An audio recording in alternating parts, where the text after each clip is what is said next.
start.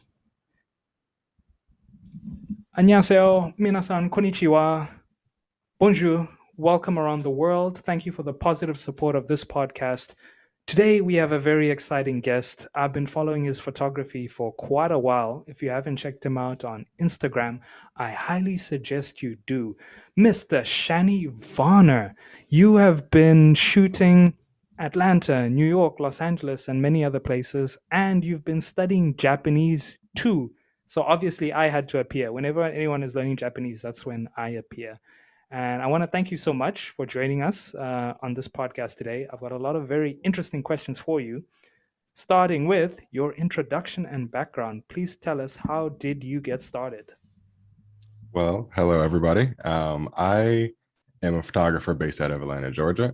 I've recently got into filmmaking, animation, 3D work, colorist work, pretty much anything you can think of in the filmmaking spectrum, I've gotten into.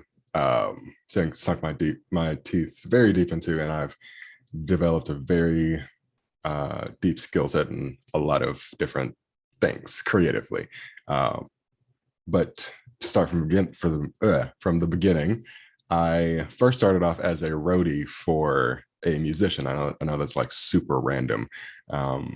Started off as a roadie, trying to build my name in the creative industry as a background, almost like production assistant, around when I was like 16, 15 years old, a long, long time ago. I'm 23 now. Shit, I'm starting to lose my age.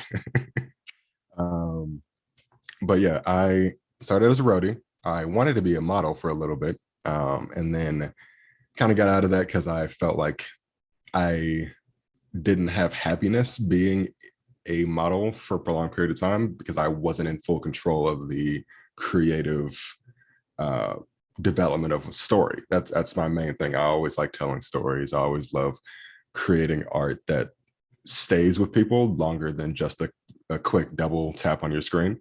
And from then on, picked up camera. First camera I ever used was like a T3i or T2i or some shit. It's like super old, 2008, 2007 old camera. And I shot in Alaska with family. That's where a good portion of my family lives. Shot there for like 4 months, taking care of family, came back to Atlanta, started shooting models, started shooting landscapes, mostly landscapes for like the first 2 years. Moved from that to models, to agency stuff, to creative neon stuff. Like my first photo shoot was at nighttime with a whole bunch of colors. So I've always wanted to be in that field of intensity, neon, color, and then I expanded out into a lot more storytelling and having purpose to everything that I create. But yeah, that's kind of where I got started, just becoming a roadie. Always been a creative since I was a kid, and sharing that with the world. Outstanding. You've really given me a very good background on more questions I could ask and different conclusions I could sort of draw from. So, Atlanta, as someone who's not from Atlanta, has an incredible music scene. A lot of very high performing artists, very, very creative people. The artist you were a roadie for, what genre of music was he or she doing? It was a weird mix. She was doing, it's kind of like a mix of pop, funk, Afro music style mixed with a little bit of Asian influence. It, it's hard to describe. And she kind of got out of it recently, or last few years. She doesn't really do it anymore. She's focused on developing her relationship with her family, with significant others, and all that good stuff. But she's doing good on her own. But she's kind of got out of the music industry. But I started with her, and she was a mix of a lot of different styles that kind of worked, but in my opinion, kind of like a little bit shaky. Uh, I feel like she could have gone way further with it. She could have killed it. It's just that a lot of different elements held her back a little bit. But yeah, she she was my first introduction into the creative space as like a production role. So I'll never stop thanking her and her family for letting me do that, or letting me be a part of that, because that's what really sparked my drive to want to be a photographer, which turned into a filmmaker, turned into a director, turned into every skill set that you can think of. So it started with her. Totally. And I think for any of our listeners out there, one of the best ways to learn is to tag along to anybody building something, seeing how a Absolutely. team comes together, seeing how an aesthetic and how a plan all comes together. It That sounds so interesting. It almost makes me want to go to Atlanta and offer to roadie as well. Maybe I can pick apart some of the ways to build something. So you were Exactly. always comfortable with electronics and software and being around like systems. Mhm. Yeah, ever since I was a kid, actually, uh, actually I think when I was 11 or 10 years old, I deconstructed an entire PC, put it back together multiple times, and like mastered that, because I've always been a nerd. I've always been the guy that, um, like back in the day in the FrostWire and LimeWire days, I would pirate all the music from my friends and just send it out to people, because I was the only person that knew how to use computers without getting a ton of viruses and shit. So I've always been that nerdy person, and then developing a creative skill set behind it has always been there. Like even when I was around 7, 8 years old, I was the only kid in my art class that actually gave a damn. And I told my teacher that I wanted to be the next Leonardo da Vinci or something like that.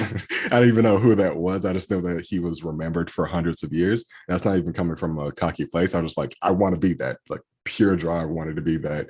I wanted to be that influential. And of course, I'm nowhere near that right now. It's going to take me my entire life. It may never happen, but just the pursuit of that is what is most inspiring for anybody, really.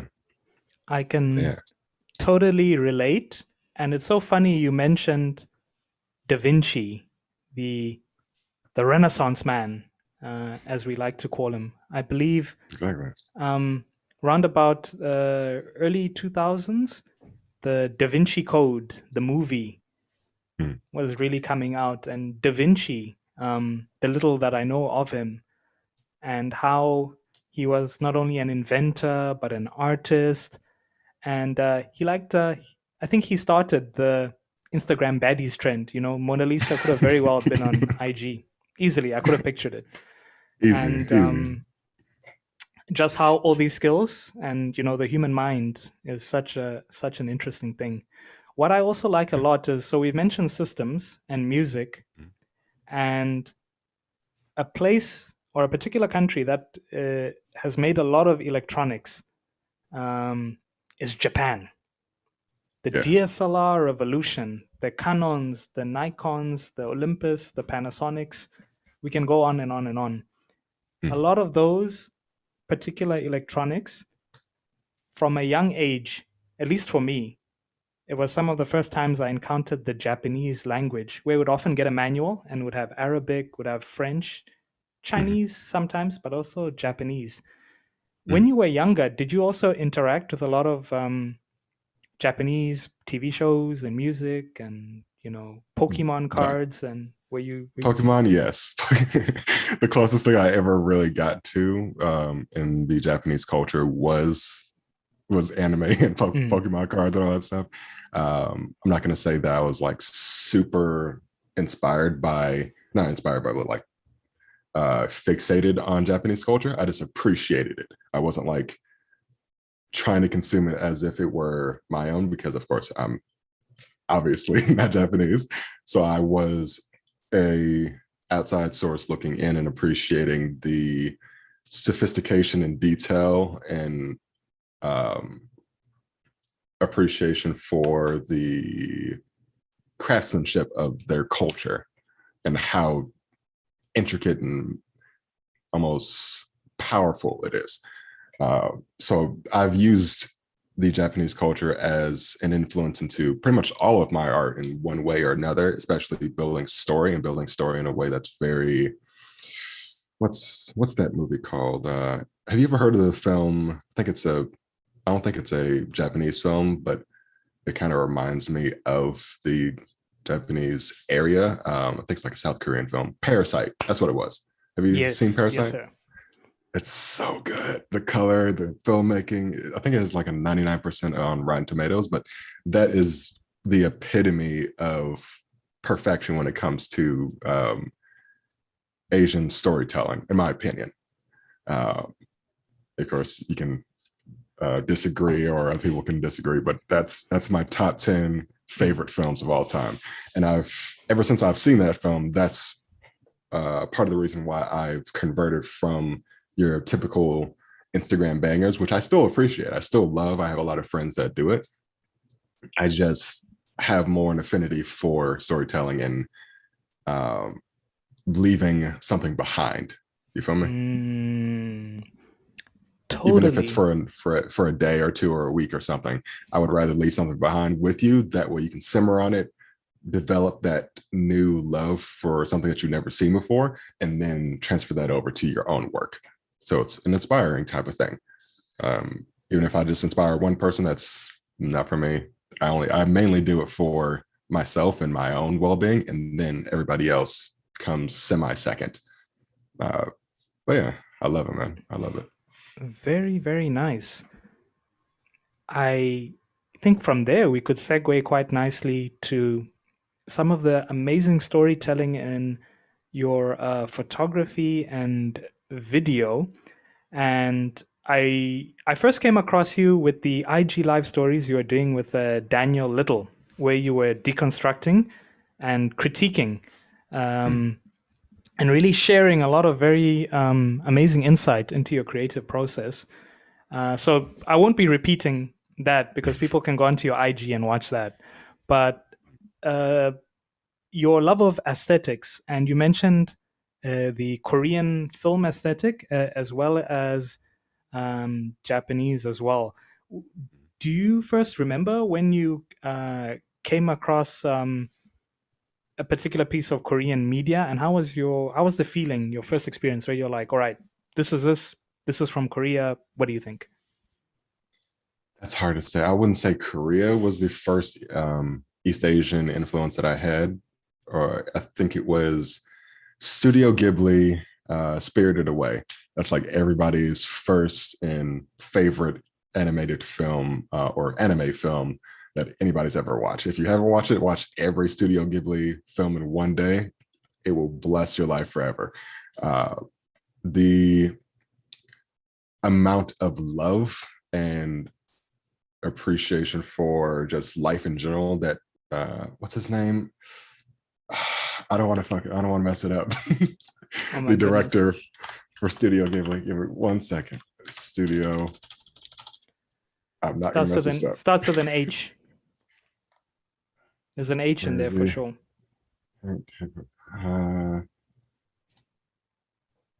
Okay. Shame on me, Hayao eh? Hayao Hayao Miyazaki-san. Thank you. Yeah. Um, Yes, he shame is on one of the me. most. Like, yeah, shame on me. That should have been on the tip of my tongue. But I know it was San, Miyazaki or something. yeah, I know it was Miyazaki-san. he Um, is um, um, one of the strong pillars of Japanese animation and storytelling. And when he did his first retirement, it left a massive gaping black hole in who was yeah. going to fill it. Nobody And can touch him in any field, not even mm, like IRL content or anything like that. mm, He's just unmatched in his perspective. That's what I appreciate the most from him is his perfect perspective. And even in the films that aren't as popular as say My Hero Totoro or Spirited Away or anything like that, he still puts his own signature onto things, and you can see him rather than the art that he creates. And I take that into everything that I do now because your signature is what people remember you versus the art that you create. Because even if Spirited Away wasn't as influential as it was, it still is a massive part of him. Every piece that he creates is a chunk out of him given to the world. And then he continues to do that. Yeah. totally. And quite an epic film. and each time you watch it, you can draw different meanings from it, different socio-cultural themes. It's a film that children can watch, but at the same time, adults can watch, and movie students can watch and pick apart. You see, this particular drawing in Okay. cell animation Exactly. meant this, and not to give away all the mysteries, but the film makes a lot of very strong statements about consumerism, socio-cultural identity in Japan, feminism, masculinity, all of it. It's all in there. Very cerebral, and um, yeah, the whole Ghibli films are like taking DMT. It explores a lot of parts of the human mind. I'm sure it's a matter of time before Beautiful. you end up in Japan, and Oh, of course, of eventually, course. yeah, when that day comes, you should definitely go to the Studio Ghibli Museum. Exactly. And Yep. I won't give away all that's in there, but it one thing that Japanese museums do really well is that they really present an artist's process. They don't they don't dip it all in sugar. They really say this is how it was put together. They deconstruct things really well. It's not all entertainment value. It's a lot of very amazing Comprehensive. education. There we go. There we go. There we go. Yeah, But not to drift exactly. too far from the topic. Do you first remember when you came across now Korean um, media? Because there was a point in time where the Korean government had a massive campaign called Hallyu. It was all about the Korean wave, and it was all about promoting Korean K-pop artists, Korean sportsmen, Korean art. Massive Mm, government campaign, and so many people were affected by it. It was, I think, in the 2010s, 2007s, maybe. mm. Korean athletes, Korean music, and that's when a lot of people also jumped into the Korean wave. And like Okay. bands like Girls' Generation, BTS, even if you didn't know them, you kind of knew them. And Yeah, I know them in the yeah, background. there They're was like an super internet famous. culture. Like there's like physical Japan, but there's also internet Japan, and Mm, meme culture was really exploding, and everyone was cosplaying, and everyone was watching, Tunimation or Crunchyroll. I don't think there was Crunchyroll yet.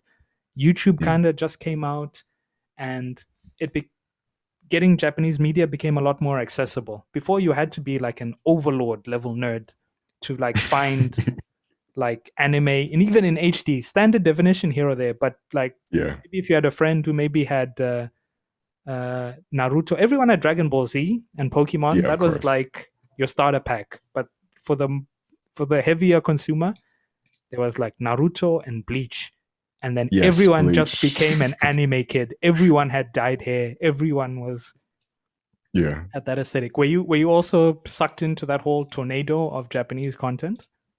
I would say most definitely. When I was a kid, I was very much inspired by animes like Dragon Ball Z, Naruto, One Piece, Bleach, all the basic ones that everybody watches. I was super honed in on. Back at that time, I wasn't the most popular kid, so I was keeping myself happy or like semi-stable uh, by watching those animes and believing that I was those characters to get through the day. And those shows and films were damn near my lifeblood to be able to continue my day to day from school to family and just a whole bunch of like background hard shit that Fred and I get into, but you get what I mean. It's anime is the lifeblood of a lot of different cultures, and a lot of people hold on to it because they find themselves within it. Especially like Japanese, Korean, and Black people love anime because they can see themselves within the characters more than a lot of others because of the suffering of Black people and our background, and being able to break through that through thousands of barriers and still continue to break through barriers as Black people. So we see that in people like Goku or what was his name from Bleach? It's been a long time since I watched that Ichigo. one. Ichigo, thank you. I Yeah. know it was like E6, E something, Yeah. yeah. But Mm. yeah, I found inspiration through all those different art forms and then put that into my own art and then put that into my own life and using those teachings of tenacity and courage to be able to overcome hardship. But I freaking love I anime, man. couldn't agree more. And it ties in so well to why it is so appealing to so many people with artistic, if I can say, potential, or um, anime, just in terms of just visual communication, aesthetics, shapes, storytelling. Um, Even in Japan, like all sections of society, whether they want to admit it or not. There's anime for kids, anime for high school kids, anime for university students, anime for working people, anime for super old people. There's the classic stuff, the vintage stuff, anime Yeah, museums, it is just a medium.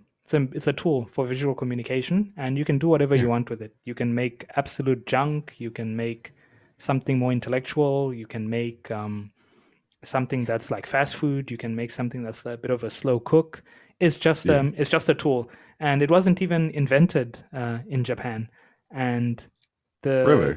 yeah, I didn't know that, honestly. if you look at the particular name anime, it is what they call garaigo. Garaigo is a foreign word that gets incorporated into the Japanese language. It means Hmm. animation.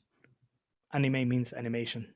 It's just a So different version of it. Yeah. yeah, they were inspired by Walt Disney's short animation with Oswald the cat and the thing of Mm. like cell drawing. And they said, oh, okay, so that's why in the beginning, you know, those super vintage animes like Astro Boy and whatnot, that was Yes. like, Yeah. it was like a Japanese version of Mickey Mouse or Oswald the cat. So Was Neon Genesis Evangelion one of those first animes? I'm pretty it's sure it no, came no, out super it wasn't the early. first one, but that particular one um, really broke a lot of the barriers on presenting like depression and mental illness Yeah. in in what in you know in that sort of form, because initially it was meant to be like cartoony and fun, Mhm. but that one actually tackled some real themes. And Yeah.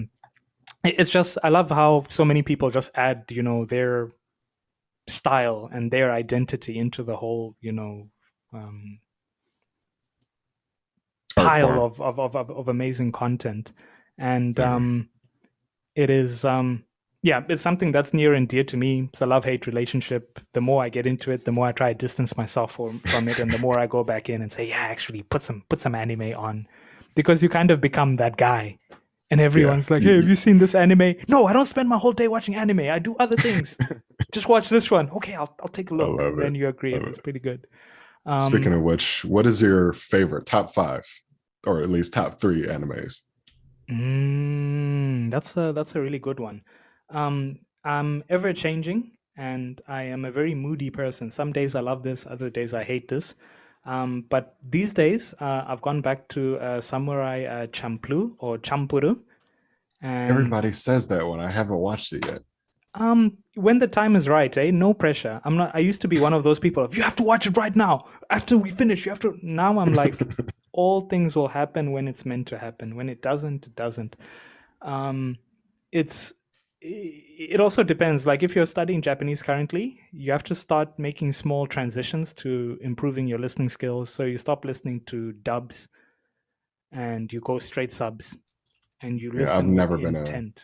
Yeah. I've never been a dubs guy ever. Like even when I was a kid, I hated the sound of dubs because it never came across as emotional as the subs did. Yeah. So I'm not that guy that's gonna be like, hey, you can only watch anime in subs, nothing else, or you're Oh, just terrible. I hate those people. it changes. Like my mentality has also changed a lot. I realize not everyone is like me, and to each their own.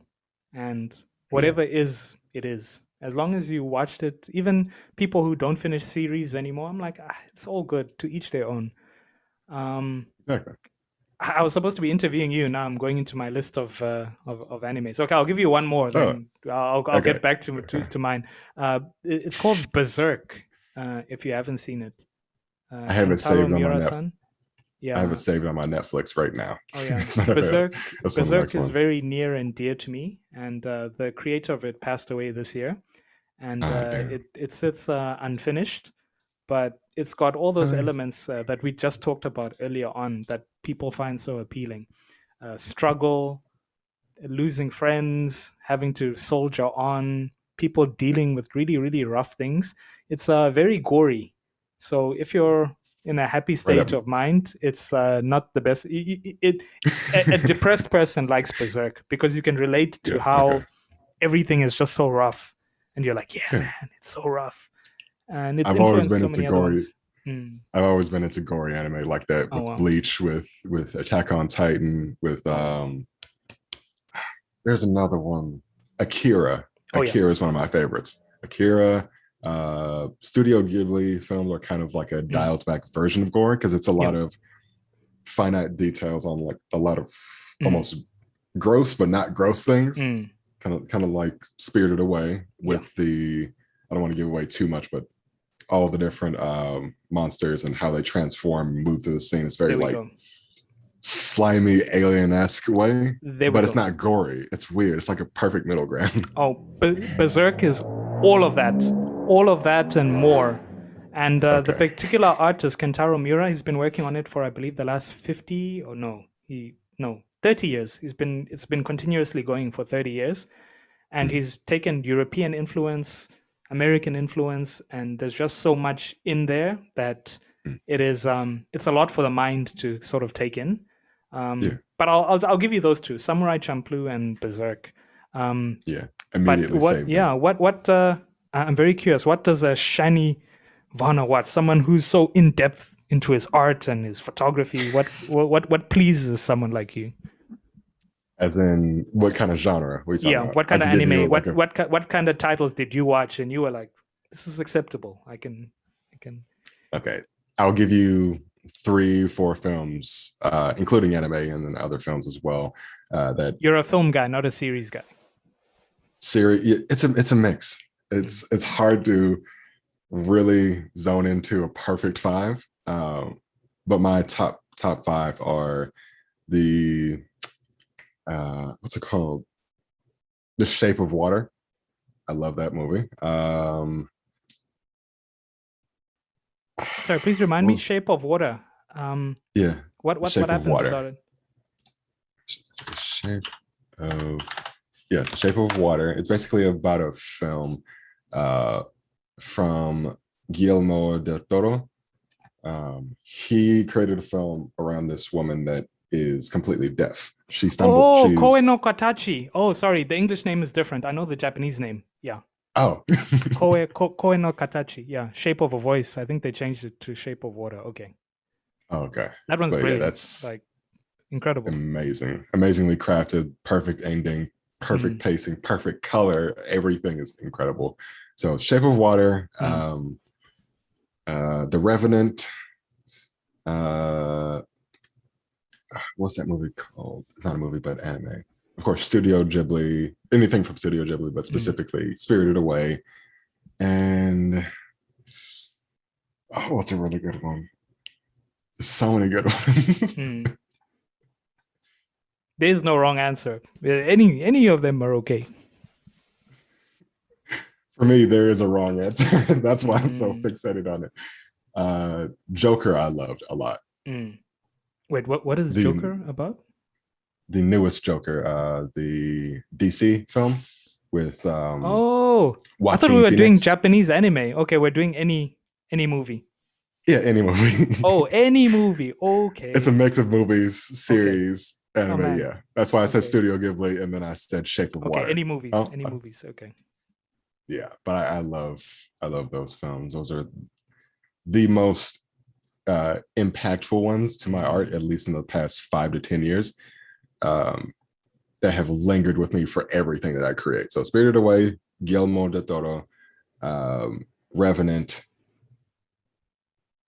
Joker, and a couple other ones I can't think of You seem off the like a top of my head. But Tarantino kind of guy. Tarantino man. yes, Mm. I love Tarantino. Maybe he's not in my necessarily top 10, Mm. but he's very influential in the way that he conveys attitude, or just Mm, almost like a funk that mm, he adds to everything he yeah, creates, very stylized. And yeah. I love that.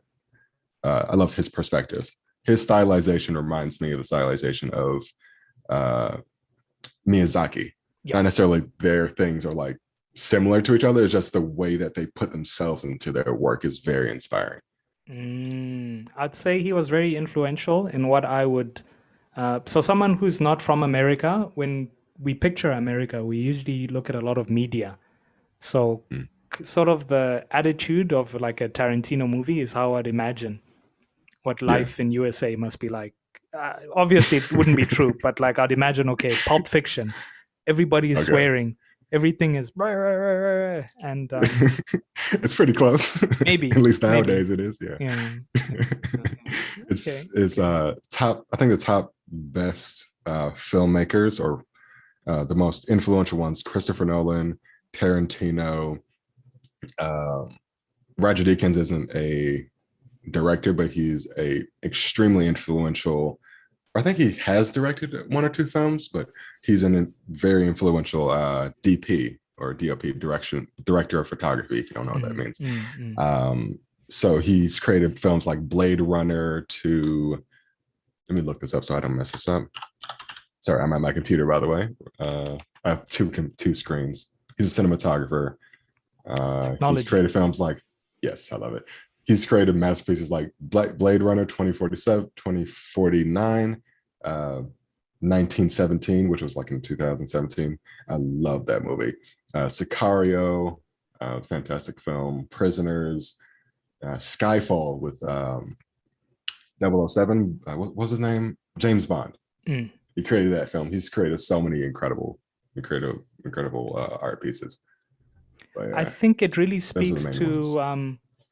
your background as well in photography, how you love a good landscape, you love lines, you love colors, and how in your photos you pay such an amazing homage to, these styles and aesthetics. And I think what really separates your Instagram page from a lot of others is your mixing of all these different interests. Like for some of your photos, you can feel the attitude, you can feel the cyberpunky, you can feel the Blade Runner, but it's and a good portrait and it's looking good. Like you can see it all coming across in one image. As just someone from the outside looking in, and we Thank can you. I really see appreciate it, your man. interests coming across. There's a particular portrait you did where they had Korean Hangul, Korean writing on the face, and your love of Mm. font, and that's why I had to mention Tarantino earlier. I'm like, Tarantino loves, his font as well. And I like how you use writing as well sometimes to convey um, writing and calligraphy to convey, more art. Yeah. And now, then when you mentioned you were studying Japanese as well, I'm like, okay, he likes the shapes, he likes the way lines are interacting, and Japanese and also Chinese, this Chinese writing are so fun if you're someone who loves lines and interacting. Yeah. From the Japanese you've studied so far, the hiragana and the katakana, do you have a favorite letter that you love to write, or still? I haven't even dived that deep into it, man. I'm still on figuring out the names and locking those into my head of the different types of writing, like kanji to um I think kanji is more formal, right? Kanji and is the more formal way of writing that's more structured, like almost you would put into a dictionary, versus what was the other one?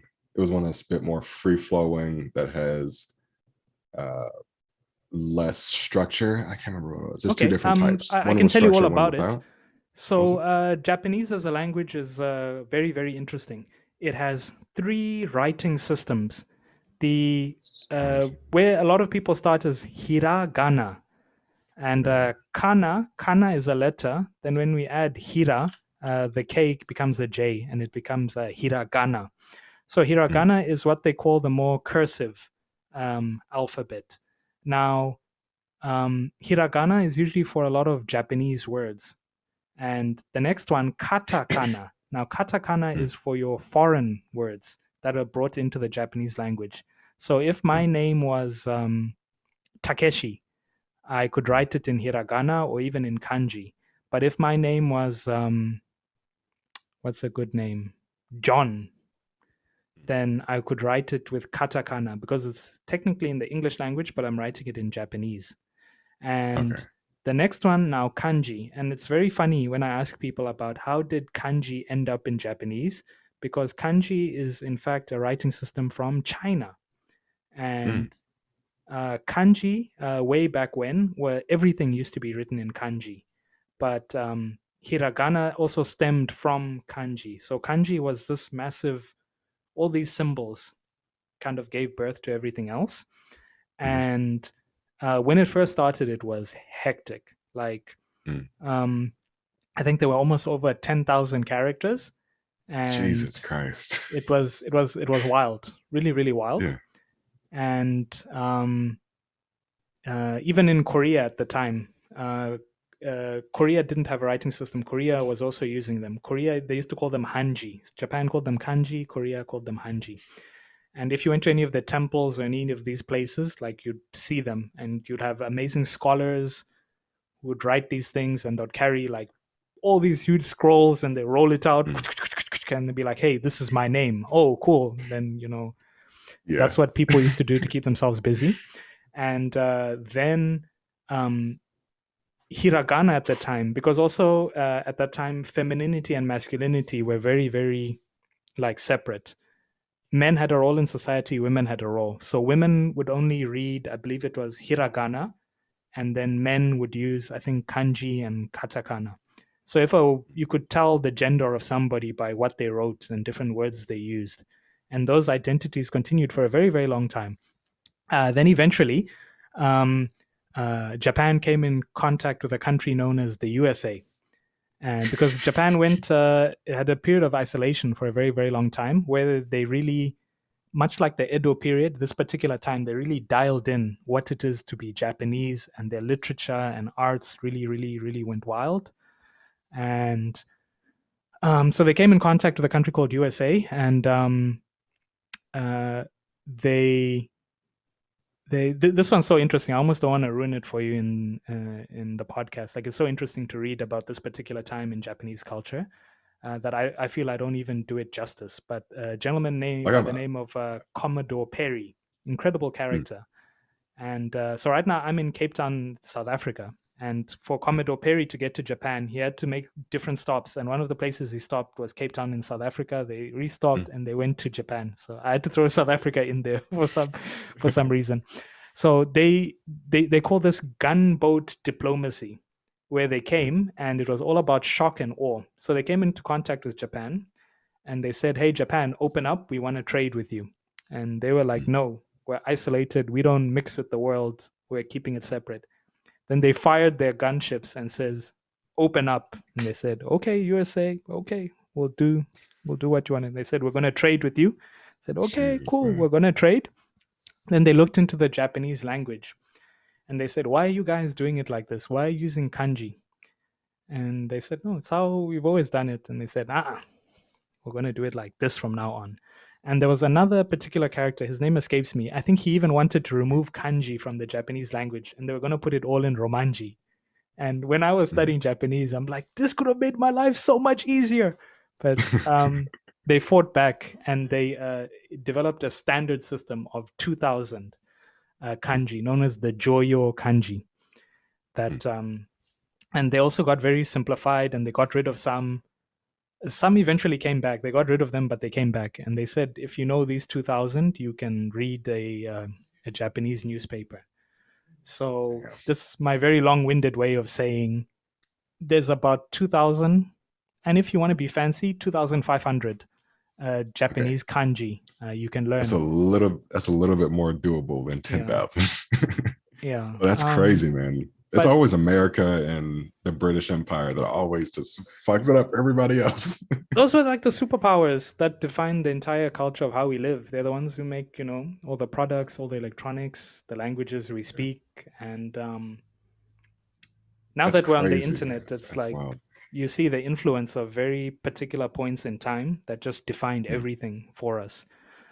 So pretty much, yeah, those system of events kind of made the languages we use to this day. And thank God for the internet now that it makes it so much easier to learn. But yeah, I think from here we can segue very nicely into the um, Japanese study part of our conversation. So, of all the interesting artistic things you've done and the challenging things you've taken on, what made you want to attack Japanese now? I think it's just taking on a new challenge, mainly a new challenge of learning an entire new culture. And then after I've built upon that culture, and of course, you can learn about a culture for decades and never touch the surface of it. Uh, but just as a base for me to explore upon, like being in Japan, I don't want to be that tourist that I always have to figure out how to go take a shit because I don't know how to say restroom or something like that, and trying to navigate the Japanese culture without any knowledge of their language. I want to be able to respect their their zone and their space without making it feel like it's a chore for me to be there. You feel me? I always hate that feeling of making people feel like they have to work extra hard for me to do something. That's a very American way of thinking. If you're going into somebody else's culture, you always make sure that you tailor yourself to their experience first. And of course, don't lose yourself within that, but respect. It's all about respect, no matter where you go. If I was in France or Japan or China, every one of those different cultures have a different way of conveying emotion and just their day to day. And I don't want to be that person that's like loud and asshole or just doesn't do minute details. Like, say, if you go into a convenience store and you give them money straight up, that's a big no-no. You put it onto a tray, let them take it. It's an interaction kind of thing. But just those small details, I want to learn those types of things so I can integrate myself very fluently, even if I'm there for like a month or two, or if I plan to just move there eventually. Because I want to do that once I get into my 30s, maybe even late 20s, is to be able to move to Japan for like a year or two and then come back to Georgia and all different places. But yeah, man, the main reason I'm learning Japanese is to start on that journey into integration into a different continent or a different country, because America is is exhausting. That's the best way I can put it. Is exhausting. Uh, Mm, I I love it here, but I don't love it here. You know. Wow, you are definitely all in our thoughts and prayers as we watch on the TV all the things that are happening. And I think creatively, what travel can do for you uh, is very impactful. Much like as you mentioned, understanding the culture, understanding why things are the way they are, Mm. and I couldn't suggest it more. However painful the process is, learning a new language and culture, you almost have to rewire your brain Yeah, to look for certain things and understand things in a completely different way. because And it's like your mind has to take an entirely new step to understand what somebody's saying. Because every single word you have to translate immediately. So you yeah, have to get into the flow of like, okay, I love you, and then you translate that to something else. I don't know how to say that yeah, in Japanese yet, but you have to translate that consciously every yep, time instead of it just being a free flow thing like yeah. me talking English. And that whole side of it really hurts my head. Mm. I That's why I'm really think taking it. you know more Japanese than you think you know. Especially if you've been watching anime. So I love you. Um, you don't even have to put the I and the U in it. If you just based on the language, if love is put out there, people can kind of guess where things are coming from. So daisuke, daisuke, Daisuke. daisuke, daisuke. So dai is big, ski is I'm fond of. So big fondness, daisuke. Okay, Daisuke. So if Okay, you cool. had to, the mistake I used to make is I used to take it directly from English into Japanese. So I'll translate the I and I'll translate the U, and it Yeah, becomes weird. It's like, oh, why is this that's guy talking like this? Why is he pointing out that's me all the time? Watashi wa anata ski desu. No, it's mad aggressive. But I've got a little quiz for you. I've found some very interesting Japanese words, and Promise you, I'm not You gonna know probably them. know them. You probably know them. I'm gonna I tell may them have to you. heard them, but I don't know. We'll see. We'll see, Okay. and we'll see if you can tell me the English meaning. So the first word I have for you is emoji. Emoji. Do you know what an emoji is? Something that you send somebody in a text. Yeah, there we go. That's it exactly. Oh, Emoji really? is an Okay. emoji. So it literally That's dope. translates Okay. to a picture character. So emoji is like a Okay. character. So is a picture character, emoji.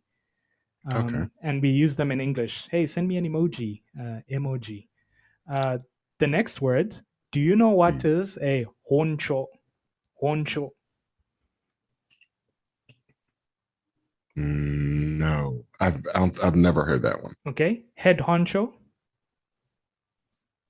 I'm the head honcho of this company. Oh, okay. And I believe the Migos had uh, a song called Honcho Jack. like Samurai Jack. Uh, it's just called Honcho Jack. A head honcho is like a big boss. So honcho is Okay, like the head of a company, and we use it in English. I'm the head honcho. I've heard of Honcho that. is it's a Japanese word. We use it in English. Honcho. Oh, okay. I've just never used that in a sentence ever. Even head honcho. Yeah. Just never. Oh, I've That's heard not it in a lot my. in songs, and people describe, oh, he's now the head honcho, and is Yeah, okay. that's The dope. next Okay, word. Do you know Nihon? sounds familiar. What is it? Nippon or Nihon? You can What is say it? I've never. Nippon or Nihon. That is Japan in Japanese. Okay, why not just say? Nippon or Nihon. Yeah. Why not just say Japan or say it Yeah. in a quote unquote Japanese way or with the Um. Japanese not translation or but accent. That's what it was. Yeah.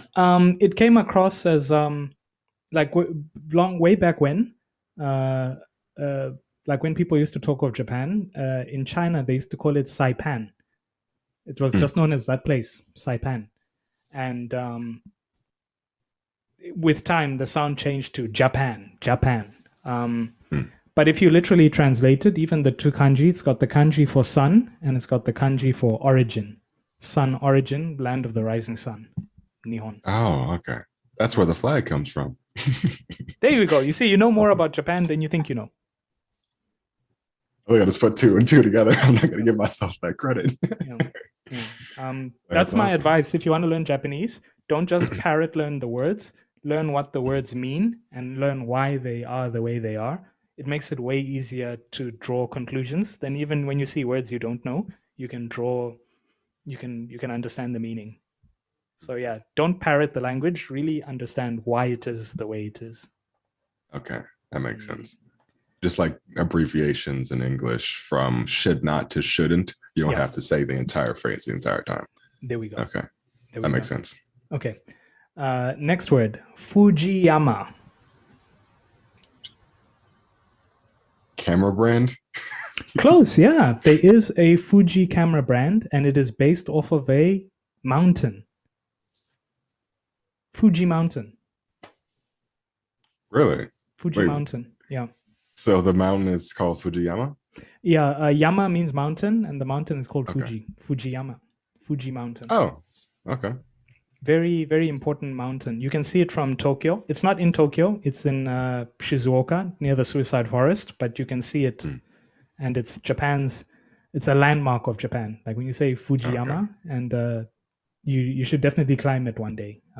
Yeah, I've definitely heard of that phrase Fujiyama. I just didn't know Fujiyama. it was paired together like that, Oh yeah, or it was that was the meaning behind it. I just yeah, and I've heard of the Fuji Mountains, and yeah, yeah, yeah, yeah.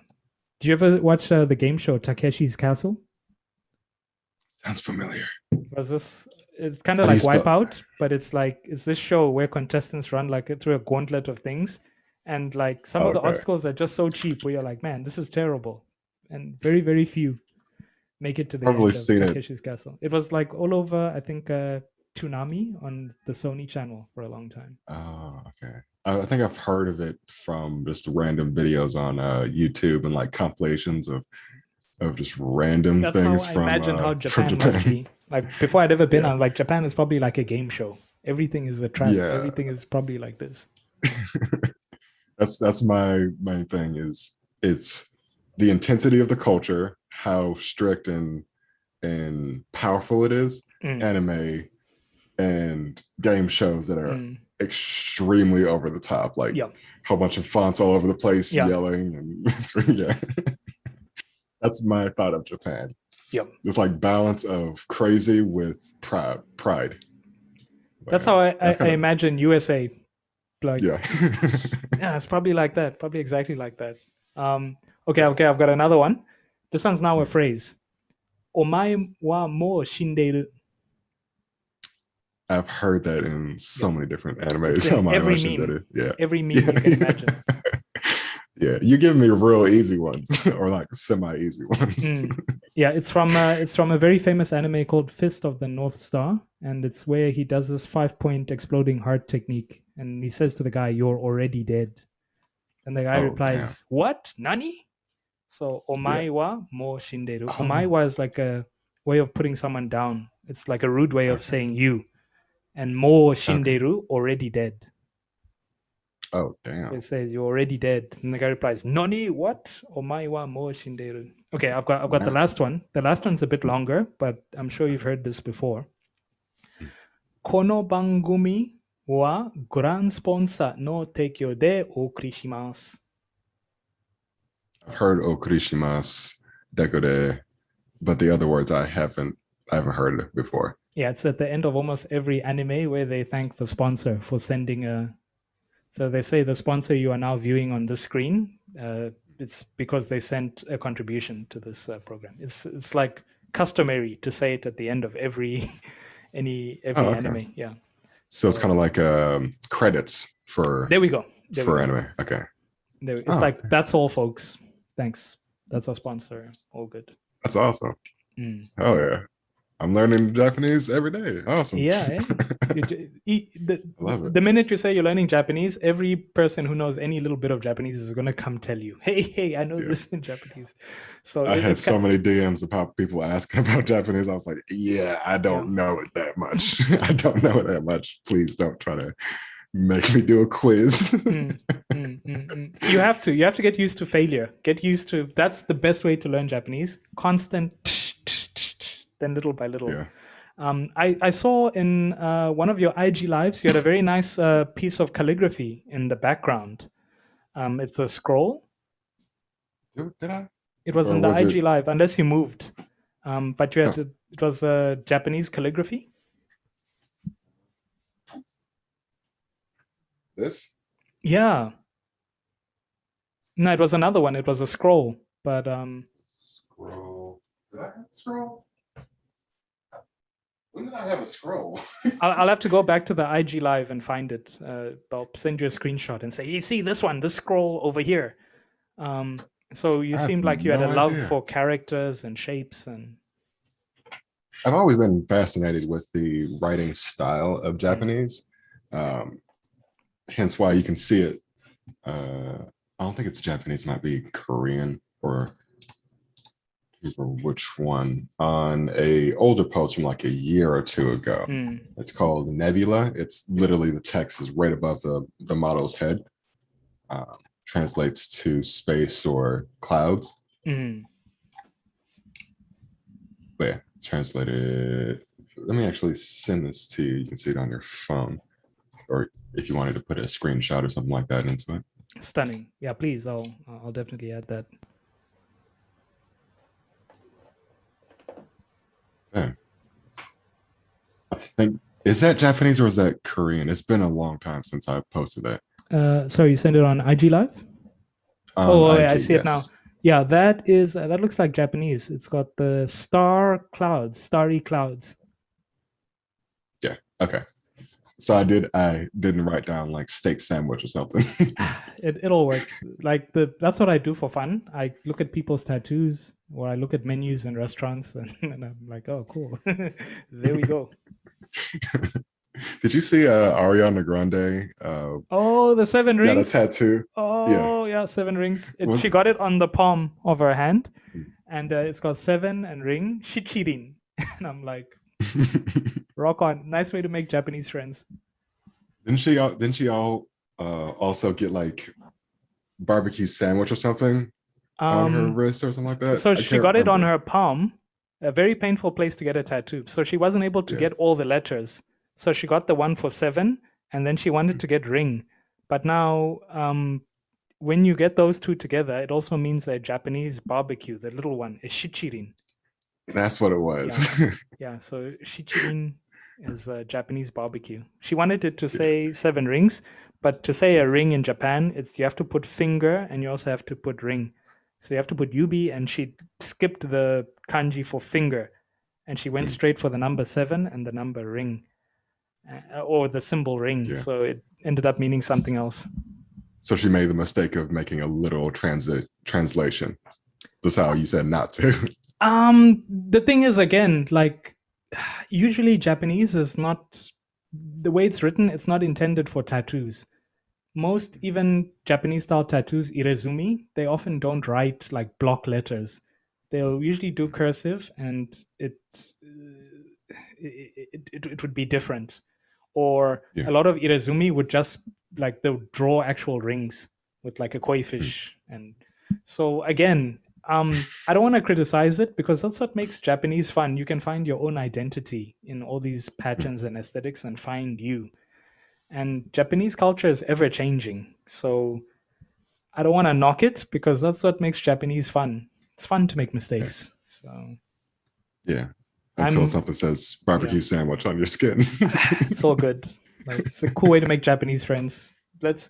I really think the future of the Japanese language is just it's literally going to be like that. It's just going to be a mix of like English and memes and Mm. Japanese. That's my belief, because you'll go to Japan and you'll meet people with weird English tattoos, and you're like, oh, interesting. Why did you do that? And it's like, It doesn't look look cool, pretty. English doesn't look look pretty. cool. You'll go to like a hip hop club and you'll meet like a lady who doesn't know a word of English, but she can sing an entire song by Tiger, and you'll be like, why? Why are you doing this? And it's I enjoy it. It's fun. So That's to awesome. each their own. I just never thought that English in any way, maybe cursive, is beautiful enough to get a tattoo of.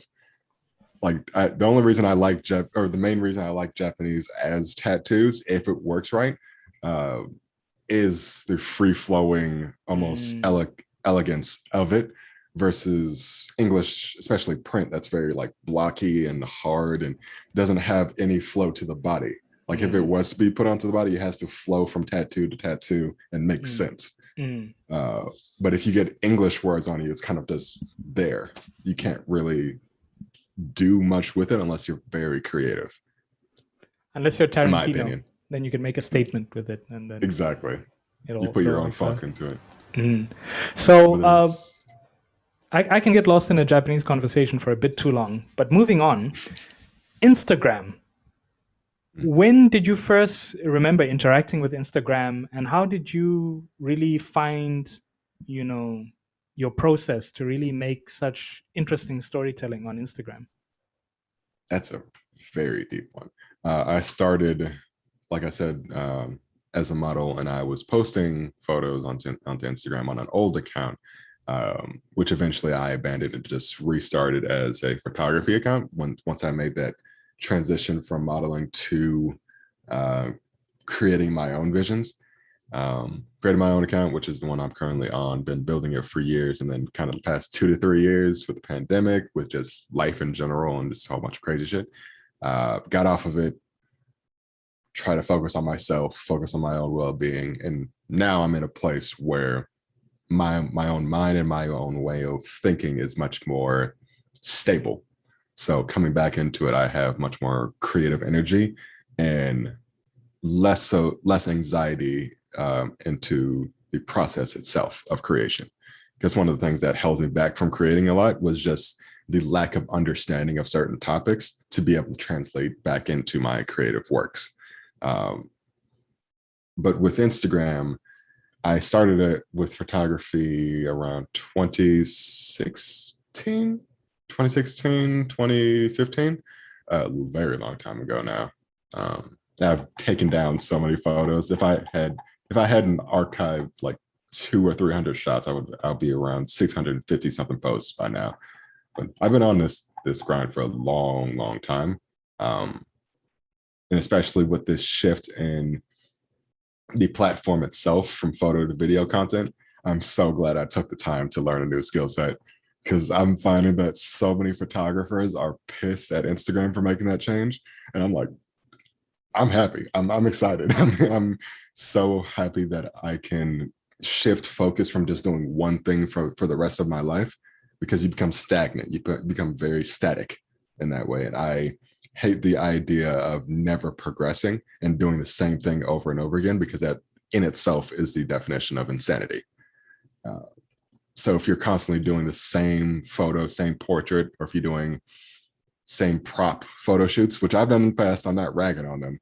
It's just if you're doing the same things over and over and over again, do you not get tired of it yourself? Like, does your creativity stop or start and stop at the same point of, okay, today we're going to go out, get a pretty dress, that's it? There's nothing behind it. There's no consideration into color palette. There's no consideration into location, time of day, story you're telling, why you're telling it, where you're telling it from. If you're not conveying who you are with your work and why it's unique to you, then what's the point? And this is all coming from myself. That's just my own head working. And if your head works that way, no ragging on you. It's just not my way of thinking. Totally. I think you worded it so well.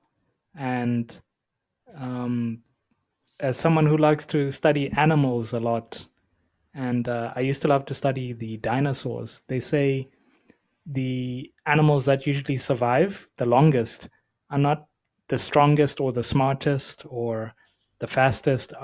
They are the ones that adapt the best to a change in an environment. And I was like, oh, really? And I think that speaks so well to the current times we're in.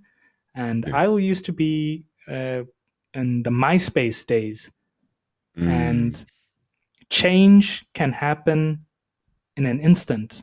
And Yeah. the rules of the game happen as the game is being, the rules of the game change as the game is being played mid shot. Oh, no, actually, the Yeah. goal is now this. How great And was MySpace though? I miss that platform so much. I had the coolest background of like anime and Little Wayne playing in the background. Oh oh, my god, I miss him. I didn't have a camera at that time, so I had to go onto, I think, Google Images or Yahoo Images to find like Yeah, pictures that I liked. And I think I had like Yahoo, Pokemon and all the Pokemon that I AOL. liked. Yeah, yeah, I And love it. yeah, I think at the time it was like point and shoot cameras. So I think eventually when I did get a camera, and I had no idea how to use editing software, so I didn't even know how to make the picture small enough to upload using dial-up internet. So I says, nah, Yeah, you know what? I'm just gonna use Pokemon. Pokemon are the best. And I the way love it. Facebook changed from what it first looked like to what it is now, and Now it just feels like an app on a computer or it's app on your phone. all consuming now. I haven't used Facebook in like 3 4 years, and when I do, like the very rare occasions that I do, it's just linking my Instagram to my Mm, Facebook. I never use Facebook. mm, Um, I need to get into it for like Facebook groups and branding and advertising and all that stuff, which I plan to do mm, in the next like 1 or 2 months. It's just Instagram is not the space where or not Instagram, but Facebook is not the space where I find the most satisfaction. Right mm. now, it's kind of TikTok because I can stay on there for like 3 4 hours straight and not get Really? tired of it. With Instagram, I tend to limit myself to maybe like 10 to 30 minutes of consumption, and Mm, then at most, especially with how fixated on perfection it is, and I'm definitely a part of that. mm, I'm not going to say that it's necessarily a bad thing, because we all contribute to this what's it called, machine. But mm, I find that the stress of perfection definitely limits your creative ability, especially if you're a person that uh, compares yourself to other people's quote unquote perfection. And one of the things I've learned the past few months of just creating a new skill set is just how tiny our little pocket of creativity is within the broad scope of the world. That's the main reason why people blow up so big, is because some people just have never seen what we've created. Um, and it's introducing them into a new world, and their new world is a world that we've lived in for years. So when we're all always surrounded by brilliant minds or people that are constantly just creating, we feel less than. We feel as if we're not worthy of creation in general, and might as well just quit when you see that abundance of skill and attention to artistry. Uh, and just seeing it that way of, hey, your bubble is insignificant to the 8 billion people in this world. So don't put the weight of the world on your back when the people around you aren't necessarily the widest scope of who you'll meet in your lifetime. It's not as big as you might think it is, and just treat it as if you're sharing your ideas and your thoughts and your creations with your friends. Yeah, it's Totally. very, very destructive. Yeah, I couldn't agree more. And lately, I quite like Instagram because I like learning, and knowledge is so addictive. Mm, And I've kind of had to, adjust my Instagram diet a little bit, pages I'm following to more, mm, as you mentioned, learning the creative process, what cameras are people using, what are they mm. editing on. And your page is a treasure trove of knowledge and learning and networking as well. Even if we try be that photographer off the grid. No, I don't use social media. I only create. Sadly, I don't. Now, when you say you're off TikTok, it's like, what are you, off the grid? Get on TikTok.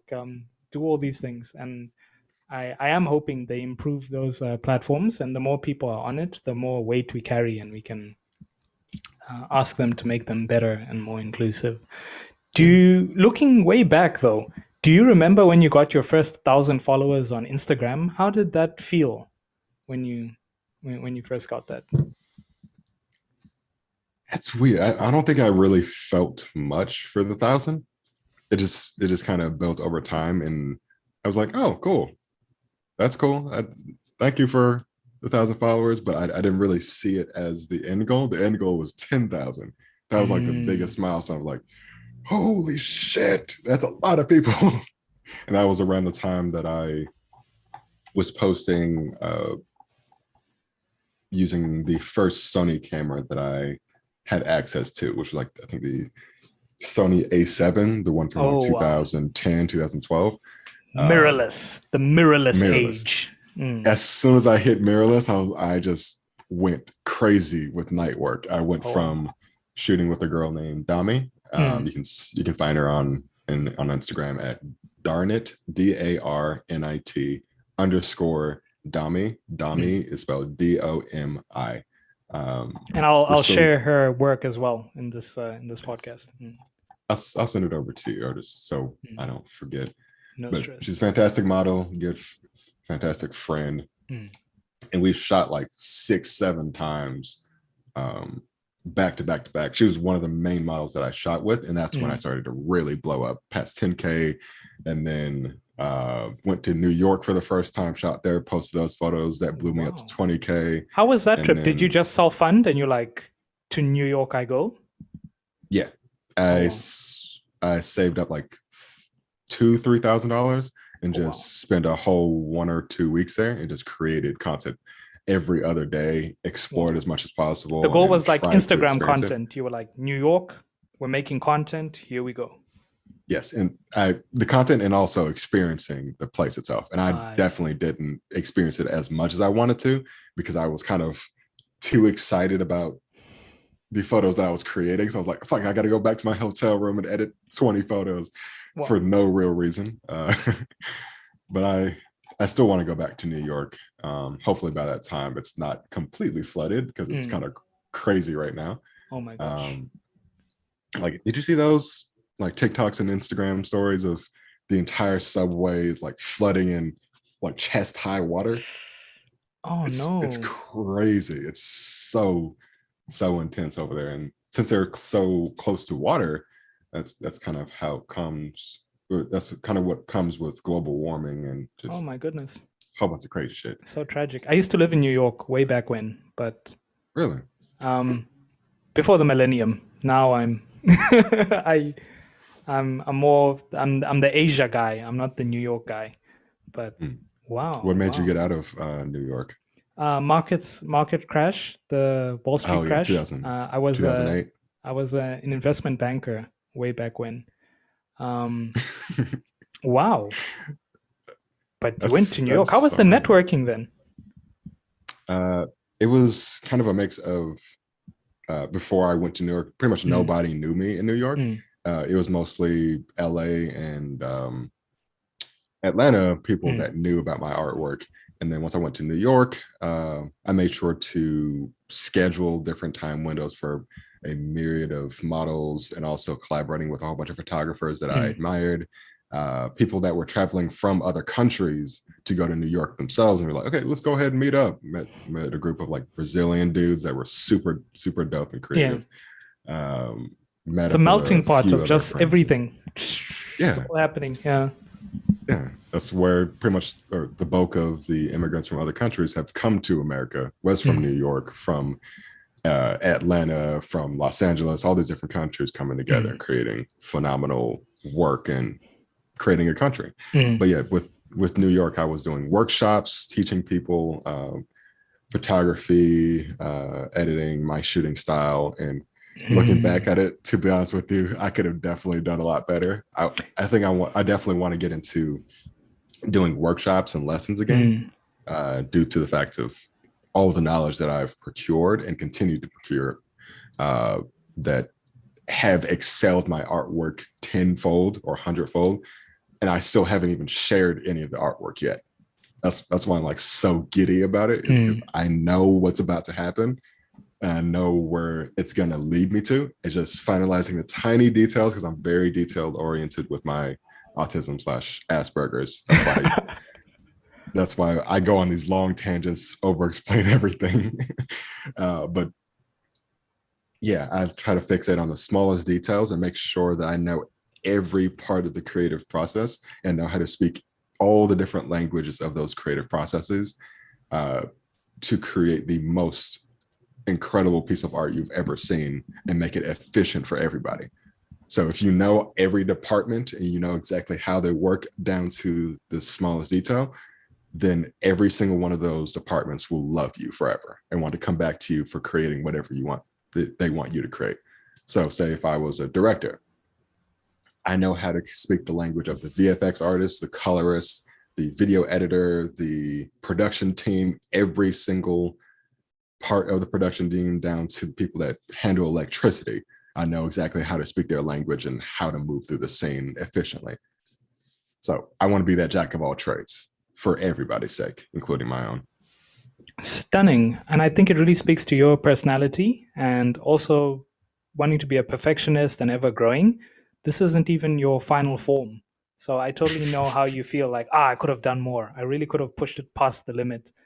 Yeah. And it And that's is, not to say that I don't appreciate the past achievements, because that's where the skill set was born and like mm, and built upon. But mm, you can always look back at your previous self and say, yeah, that was good for the time, but I definitely could have done better with what I know now. Of course, I could have done better. That's just common sense because I know better now.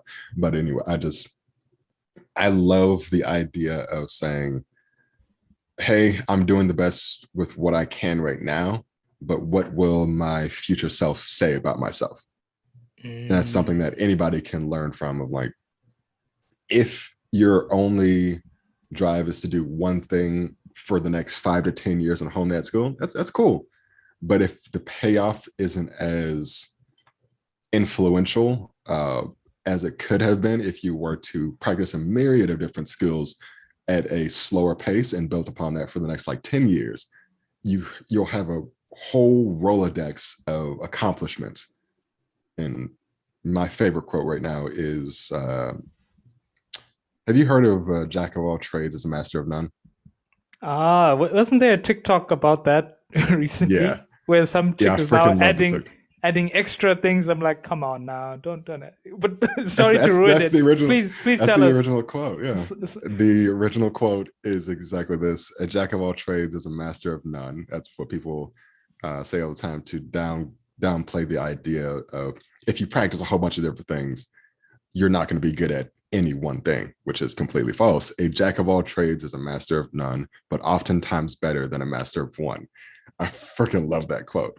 It's kind of like comparing the uh what was that what was that old story about the I think it was the rabbit and the turtle.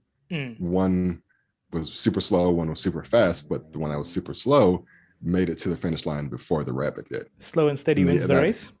thank you. That's the quote. Mm, mm. I love the idea of being a jack of all trades and being limitless. That's why you remember people like Martin Luther King. You remember people like what's his called? Who's that boxing float like Muhammad a Ali. butterflies thing? Muhammad Ali. Mm, He was a incredible at a myriad of things, which yep. built him up for the main task that he set out to do with his life, which was boxing.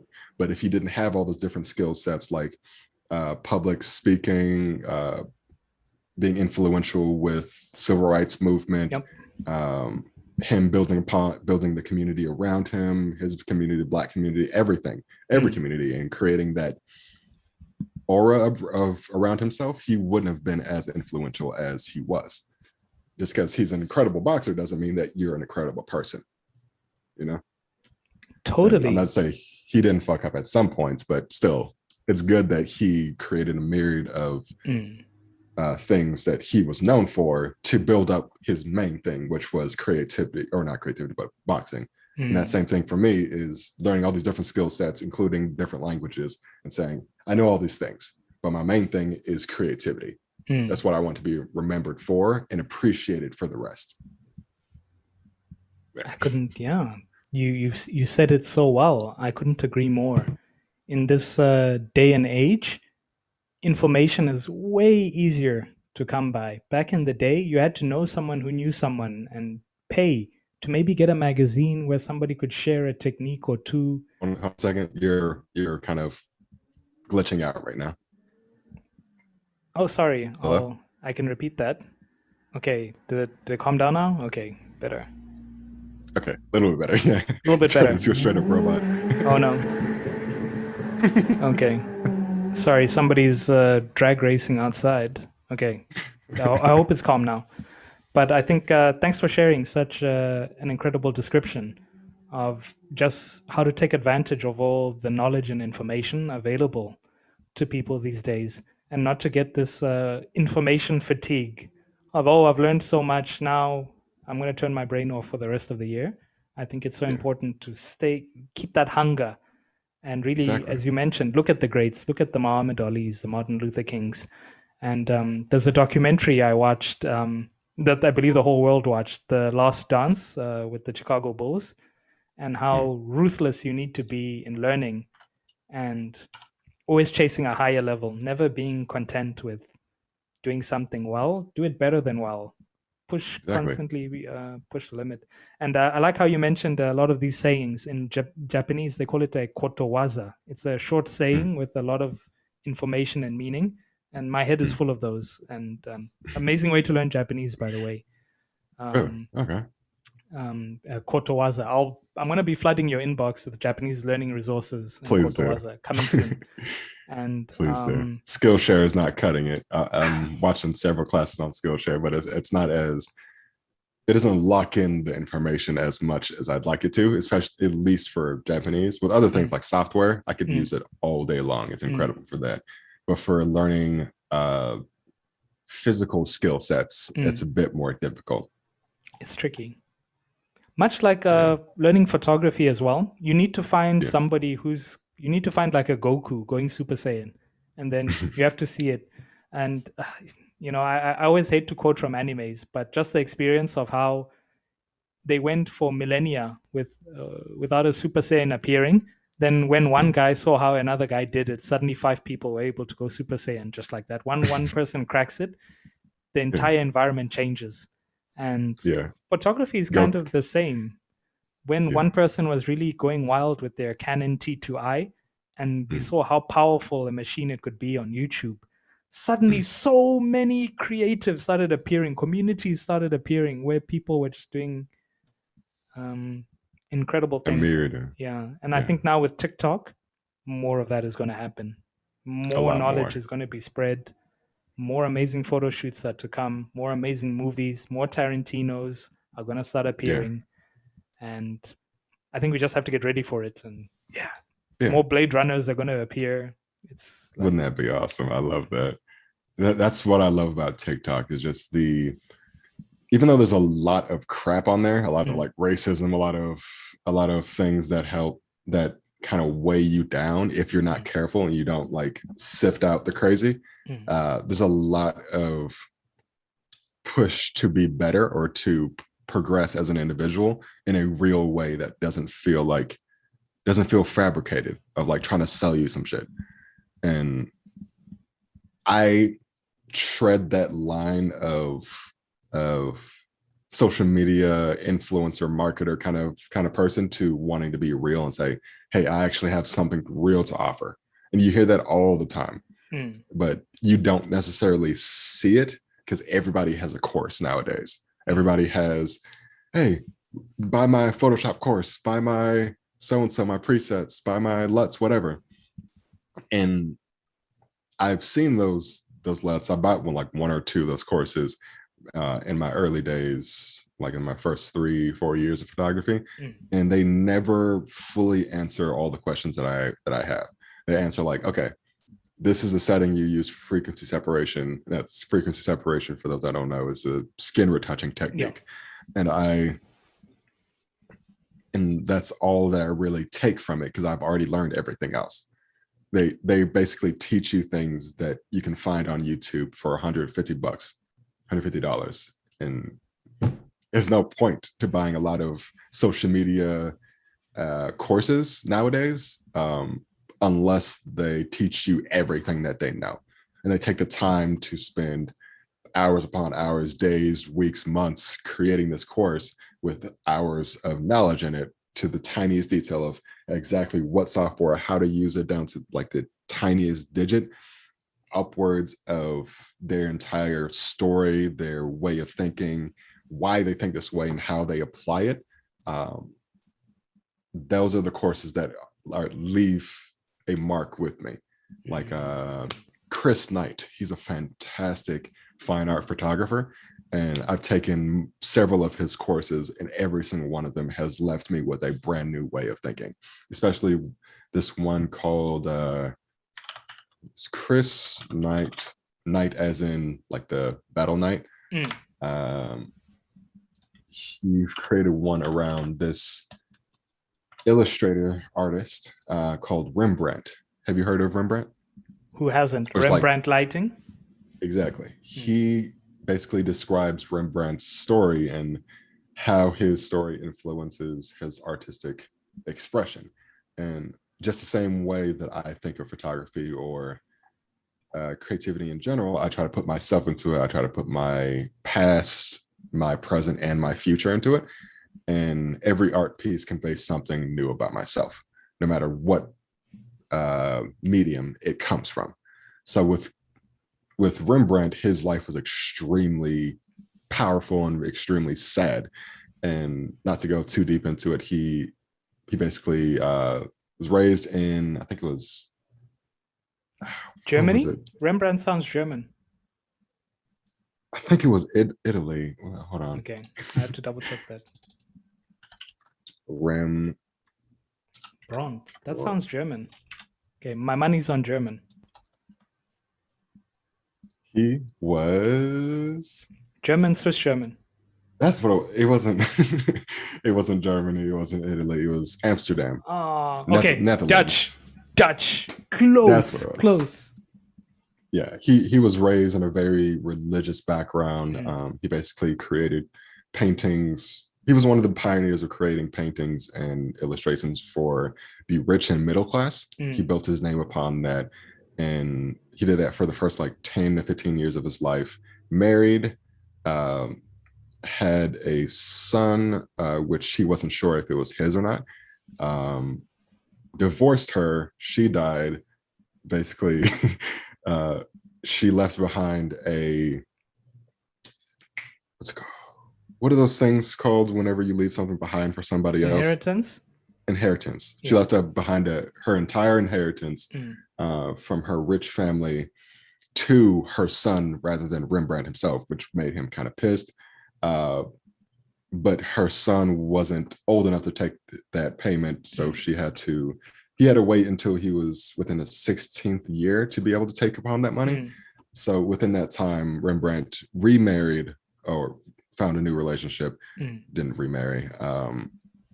But the main condition was that if her son died in that time, Rembrandt would get it, but only he would get it if he never remarried. So he had other women, but he didn't remarry to anybody else. So it was kind of a dig at him. He didn't like her for doing that to him, but she also hated him for a whole bunch of different things that were never fully dove into historically. But he went through a lot of tragedy, a lot of depression and anger throughout his life. And all of that you can see through his artwork, progressing from when he was young and a bit more happy to when he was old and more disheveled and almost wrung out from life. And from the day that he first started, every single year he created a self-portrait of himself, or at least in different stages in his life, and seeing the progression of him being very like jubilant down to just like kind of just destroyed from life. Wow. And it's a very sad story to study upon and see, but you can really feel why he needed to express what he expressed through his artwork. And even though he went through all those different things, you remember him for Rembrandt lighting. That's what he left behind, Rembrandt lighting, and the way that he conveyed emotion. But he was definitely a Renaissance man, kind of like Da Vinci and a few other artists back in that day. But fantastic man, fantastic artist. But I think that what was the main topic? No, incredible stories. I really see how important it is to really know what it is you're talking about, know the backstory. As I was just mentioning about Japanese, and you mentioned your course you took with Chris Knight, and how understanding the pain behind a lot of these stories and then conveying it through artwork, it really speaks to you and your way of producing. And every time I speak to you, I always learn something new. I'm now like, oh boy, I better go back and learn my Rembrandt. He's not German, he's Dutch. I almost wanted to check if he painted the sunflowers or not. I'm gonna have to go back and check. No idea. But with him, or with every great artist, or just artists in general, the source of all artistry is pain. There's this movie called Split with the guy. Have you seen Split? It has the guy from X-Men, the bald guy from X-Men.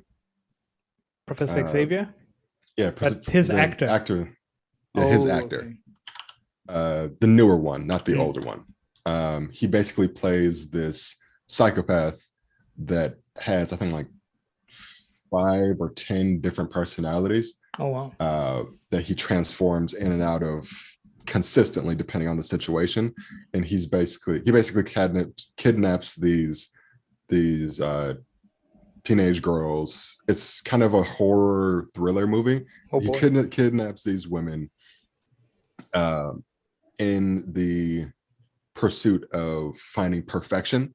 And he basically, it sounds pretty wild, eh? Yeah, it's a very deep and intense movie by M. Night Shyamalan. It's so fucking good. But I don't want to mess things up, but basically there's a character that is built upon the entire movie called the Monster or something like that, or the Beast.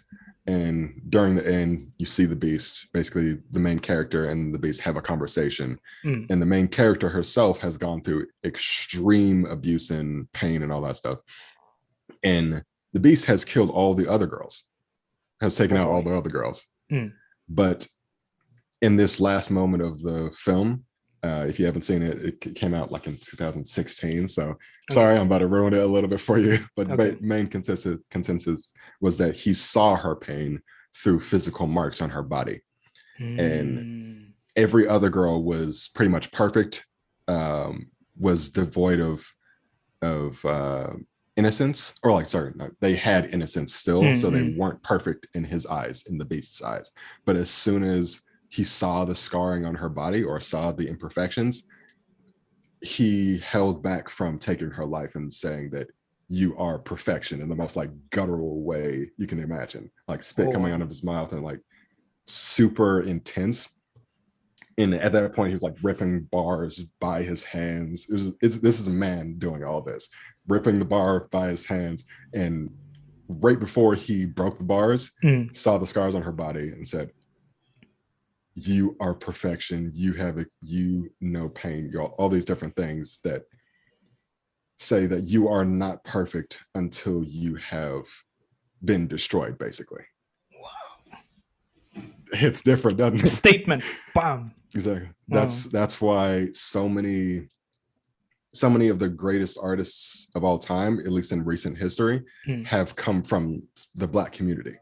A lot of Mm. artists like Kanye West, Jay-Z, Tupac, Mm. Biggie Smalls, J. Cole, Kendrick Lamar, all these different artists. And you see them every single day with TikTok dances and creativity, Mm-mm. creating just the most simple things that every other race in the world copies, because Mm. we're consistently in that space of damage and translating that into perfection. So at the source of all creativity is pain and damage and terror translated through the medium of creativity, because that's the only way that we're not destructive exteriorly or interiorly. That one's a very interesting one. That point you mentioned. I have a couple of theories why, but we'll end up talking for 5 hours. Why I feel, particularly African Americans, are so overrepresented in sports, music, and the entertainment industry. Because from someone looking outside, I first thought America was like 50-50, half white, half black. Then when I found out that the demographics are about 13.5% Yeah, African American, I was like, no way. But the NFL yeah, is like 70% black, NBA 70. What? No, it almost didn't yeah. make sense to me. We're And overpowered, bro.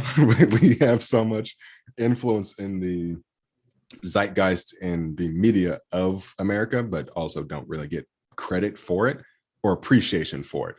That's one of the biggest talking points recently, is just how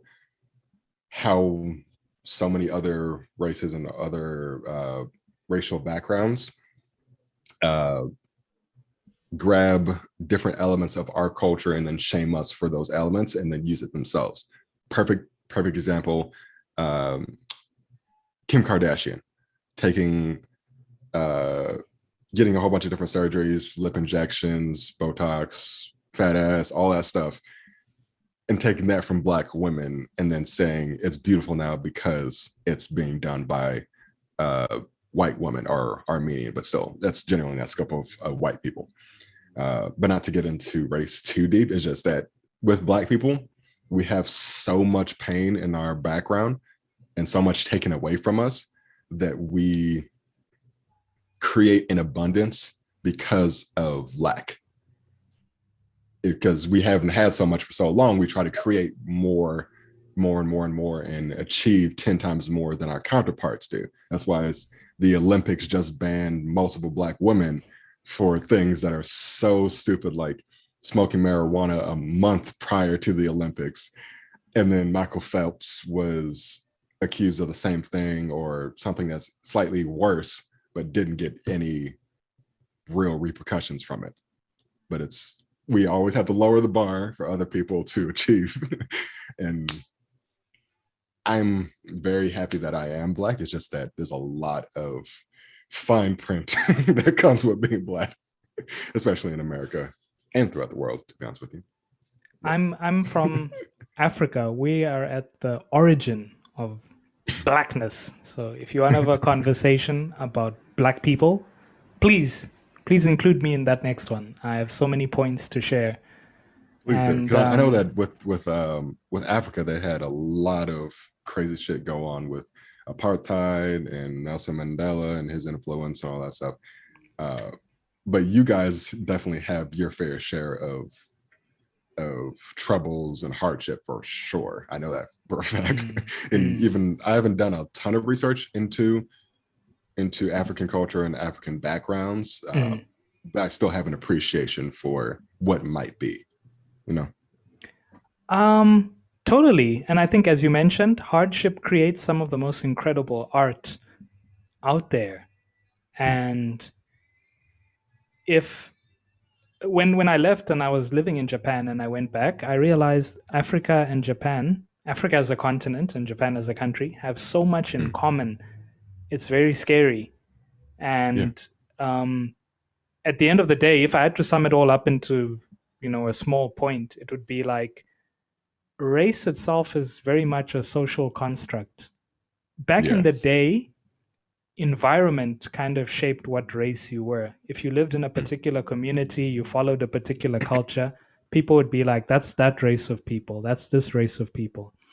mm, And within the African continent, several races of people existed. And eventually, we encountered Latin people, and they had to give all these multiple races of people a name. And we mm, all just got called Africans. Very different tribes, very different people all mixing, all shapes and sizes, all different abilities. Leading up into what we mentioned about African Americans really being ubiquitous in sport and music and dance, mm, it leads back into many, many centuries ago, just in terms of survival. Even within animals, we see it is we had to become creative to survive. Creative intelligence is something mm, genetic, it's in your DNA. And even mm, within African music, not all African music is held to the same sort of regard. There are very particular artists who are sort of at the top, who get like 80% of the shine. Then there's other smaller cultures that mm, kind of get absorbed into it. And if you look at where particularly the slave trade occurred, mm, there was a particular tribes of people they took, and they are from an area West Africa, which is very kind of close to the equator. Now 9 months out of the year they get sunshine, and this is that just one factor, that of the environment. 9 months out of the year there being sunshine has mm, influenced so much of the way black people look, skin color, the way we behave. And such concentrated amounts of vitamin D, having fruit um, throughout the year and it not being cold meant that they never really had to learn agriculture. mm, And that, if I had to now compare to Japan, Japan has harsh winters. mm, 80% of Japan is mountainous. So there's only mm. 20% of land you can live on that you can even farm on. So in Japan, they had to become master craftsmen or they were not going to survive. Resources were very rare. And Isn't that why like watermelon costs like $80 over that's a there? different reason.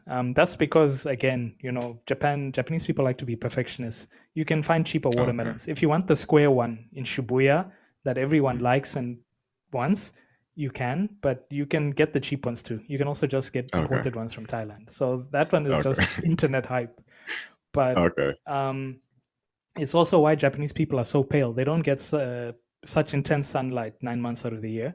They were eating Mm, a diet of mostly rice, whole lot of mm, rice, hardly any meat, and a lot of seaweed and fermented foods. So that also shaped their mm, bodies in a certain way, and it also made their particular genetics behave a certain way. They had to value mm, things like craftsmanship, being on time, observing rules and culture. West mm, Africa at that particular point had overabundance. So the people became very, very huge, very, very healthy, and could stand being in the sun. mm, And when eventually Europeans came by and they saw, wait a minute, we need to find people who can farm for us, because labor was the biggest cost to making cotton at the time. They couldn't Mm. have used Indian labor. They couldn't have used enslaved other Europeans. They couldn't have used Arabs. They needed people who were physically strong, who could be in the fields all the time. And in a way, that was the gift and curse of being African. You had all this Yeah. ability and all this genetics, and then now you add to people trying to take it from you. So creative intelligence, athletic ability. People say it's racist and stereotypical to say, "Oh no, just because I'm black, you think I can play basketball." There's To be more honest with you, to there's it. a large amount uh, of truth to that, because more times than Yeah, not, in personal experiences as well as communal experiences that I've seen and felt myself, a large chunk of Black people have, at the very least, a modicum of creativity within them, even if they don't necessarily see it themselves. Just a little spark can light that flame very quickly, much faster than, not to say this is as a blanket statement, but just from what I've seen, what I've studied, what I've felt, what I've uh, seen throughout history, Black people are definitely within the top three uh, racial backgrounds that have had the most influence creatively throughout the entire world, not just from Black Americans, but to a lot of Black, or to Africans, sorry. mm. um, and how creative and is it pioneerish? What's I'd the say, word? I'd say, I'd say in pioneering, Be, I would. Yeah. being pioneers of different cultures. Mm. So like the first and most rich man to ever walk the earth, based Oh, Musa. actually, yeah, Yeah. actually toppled entire economies just from giving people gold to one Mm. place, and that wasn't even a dent into his abundance of, Mm. what's the word, currency. So Mm. you give this money to different economies and they would crash within a month or two, or within a year or something like that. And then he would leave and then come back and say, like, what the hell happened? Wow. Because he had so much money. It was like, I just threw a couple dollars at you. Why did you go crazy? Mm. And he had so much money and so much power just from being one of the first and having that mindset of extreme creativity and extreme knowledge Mm. that he just bestowed upon many different cultures and locations throughout the world. Uh, but I definitely do. Not saying it from a place of, I don't want it Yeah. to sound Nationalism or weird. uh, like Yeah. supremacy or some bullshit like Oh that. no. It's just stating facts of where we've come from True. and appreciating those facts. Not necessarily saying that we're better or worse than anybody else. Definitely all equal. It's just the appreciation of what's come prior is just extreme abundance and extreme, or not extreme, but just an abundance of Black excellence throughout history. That's basically what I'm trying to say. Yeah, And I couldn't agree more. Um, it helps me even realize it when I study other people's cultures. Italians as well, master mm, craftsmen. Germans, master craftsmen. mm, It's the particular environments they were living in. In Europe, you needed to be a master craftsman to survive. People were constantly under war, very harsh environment. You had to build yeah, houses that could withstand. Japan and their earthquakes, where everything gets destroyed, they have to make it again. exactly. I It's feel like the main places or main racial backgrounds that have close to, or have that same level of hardship to uh, achievement ratio as Black people do, just internationally, they are Japan, Russians. They've gone through so much hardship, so much terrible shit. Uh, Germany, mm. Africa. That's in the scope of Black people.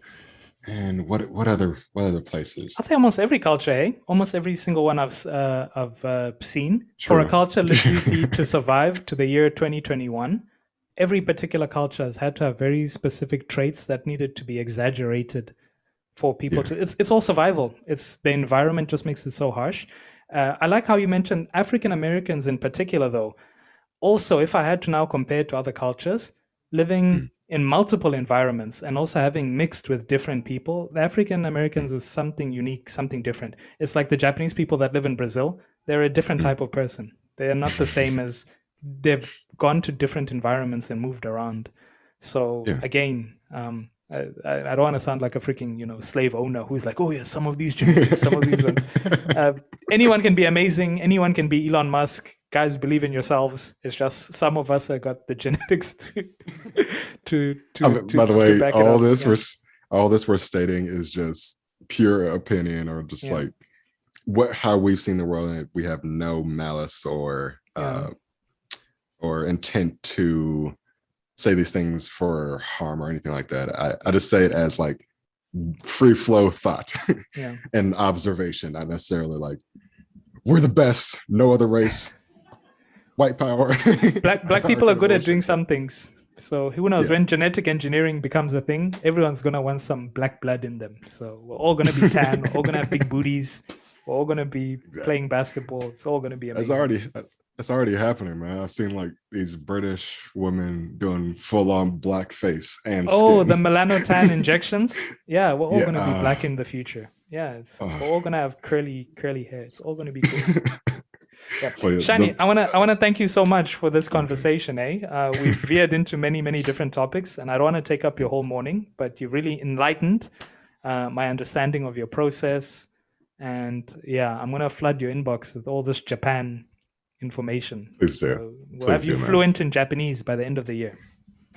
Definitely. I want to at least know the alphabet by the end of the year, at Yeah. least. I say give each one a week. Kanji will take Okay. maybe some time, but hiragana 40 something letters, katakana 40 some. Hiragana and katakana, try get that down in like 2 weeks. Then yeah, you should be. Kanji is a tricky one. Kanji, you need to learn the radicals, and you have to start with the simple ones, and you have to build a solid foundation, then build up. Kanji, you're smart. You could learn, I think, kanji about a year, maybe a year. Okay. It's gonna take several years to learn it all. I'm not trying to do it all within a month. I know that's not gonna happen. I just want to take my time with it. Like, you can get take a solid few in a letters year. per week. Yeah, a year towards 2 years if you have the right materials. The thing is, a lot of people learn the wrong way and they end up going in circles and they never quite get there. You have to get the right material, but don't worry, I'm going to give you the right material. And Please do. you have to learn it the right sort of way. You learn certain words as well. The way Japanese people learn it is they learn it by rote memorization. They write it out a lot. I personally feel that is not necessary. We live in the age of the internet and TikToks and all these things. There's easier ways to learn it than doing rote memorization. So that's just me. Learn the origins, learn the foundation, and when you build off of a solid foundation, it makes a world of difference. Like Exactly. it's like That's film the best way photography I've and learned is- digital. Like you can get so much more done working digitally. Yeah. So That's why I was like, past week, all I do is watch these courses, watch them again, write down notes for every small detail and write it in a way that I understand, and then come back to it over and over again. Repetition helps a lot with learning, and just being able to write something down helps to solidify that knowledge. So you don't necessarily have to write it down like 1,000 times to understand it. It's just getting the thought process behind understanding something and then solidifying with a signature helps a ton with just locking it in more efficiently. That's why I have like DaVinci Resolve pages. Oh wow. Pages of writing. That's wild. All this from just one program and 1 week of learning. That's what you got to do to get good. Write things down, repeat, and rinse and repeat over and over and over again. Use those African genetics. Come on. Give me the answer. Dial it in. Oh, snap. Maybe. Okay. Thank you so much for making time for this little chat. An episode I definitely enjoyed doing, and yeah, hoping to see you in Japan one of these days. Absolutely. It's great talking to you, man.